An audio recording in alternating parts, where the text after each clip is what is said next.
In the first part, we looked at how avocados support heart health and digestion. Now, let's take a closer look at how avocados help maintain balance inside the body day by day. One of the most valuable benefits of avocados is their role in supporting brain health. The healthy fats found in avocados help nourish the brain and support focus and mental clarity. Stable energy from fats, combined with fiber, can help prevent sudden drops in concentration. This is especially helpful during long work days or study sessions.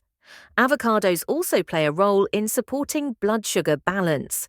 Because they contain very little sugar, they do not cause sharp spikes in blood glucose levels.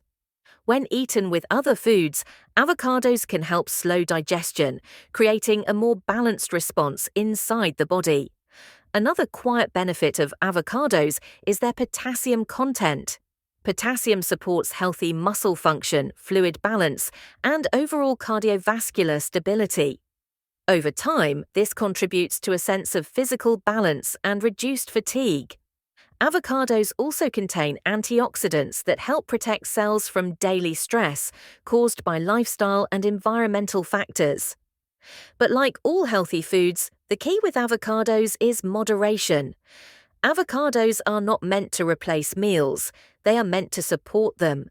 When included regularly as part of a balanced lifestyle, avocados become more than just a food choice. They become a calm daily habit, one that supports the body, the mind, and long-term well-being without pressure or extremes.